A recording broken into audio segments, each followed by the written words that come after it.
জীবনটা খুবই সংক্ষিপ্ত। দেশে থাকেন আর প্রবাসে থাকেন, জীবন কিন্তু আস্তে আস্তে বরফের মতো গলে শেষ হয়ে যাবে। অতএব আমি আল্লাহর কাছে নিজেকে সমর্পণ করব, আমার নিজেকে নিয়ন্ত্রণ করব। আমি হারাম কোনো কিছুর সাথে সংশ্লেষ রাখবো না, হারাম জিনিস দেখবো না। এটা সিদ্ধান্তের ব্যাপার। যদি আপনি হারাম জিনিস না দেখা কষ্ট নিতে পারেন, হারাম জিনিস না দেখাটা তো কষ্টের, কারণ মনে চায় দেখতে, মনের সাথে যুদ্ধ করতে হয়। এই কষ্টটা যদি আপনি নিতে পারেন, নগদ একটা নিয়ামত পাবেন। সেটা কি?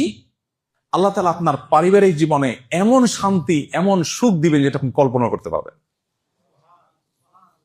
আর হারাম ভাবে যদি আপনার স্বাদ আপনি আস্বাদন করেন, আপনার চাহিদা আপনি নিবারণ করেন, তাহলে হালাল পথে আপনার চাহিদা নিবারণ করার নিয়ামত আল্লাহ আপনাকে বঞ্চিত করবেন, আপনার এতে নিয়ে নেবেন।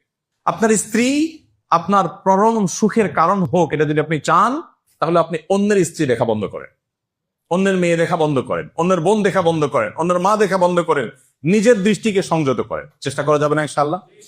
এটা কিন্তু সিদ্ধান্তের ব্যাপার। এখানে অনেক ভাইরা আছেন এমন দেশে বসবাস করেন যেখানে মেয়েদের চলাফেরা রাফটাপ, ওপেন সিক্রেট আছে না? ভাইরা আমার, প্রতিদিন শত শত হাজার হাজার বার আমার আমলনামায় গুনাহ লেখা হচ্ছে। কয়টা টাকার জন্য, কয়টা পয়সার জন্য, একটু ইনকামের জন্য আমার ইমা, আমার আমল, আমার আখেরা পুরাটা নদীতে ডুবাই দিলাম। আল্লাহর কসম, এর চাইতে লস প্রজেক্ট, এর চাইতে দুর্ভাগ্যজনক বিনিয়োগ আরেকটা হতে পারে না। যে কিছু টাকা পাইলাম, বিনিময়ে আমার ইমা আমল শেষ হয়ে গেল। এই জন্য যারা সে সমস্ত পরিবেশে আছেন, তারা নিজেদের বিরুদ্ধে নিজেদের সংগ্রাম এবং যুদ্ধ চালাতে হবে যে আমি আমার দ্বারা কোনো গুনাহ আমি করব না। চেষ্টা করা যাবে না ইনশাআল্লাহ?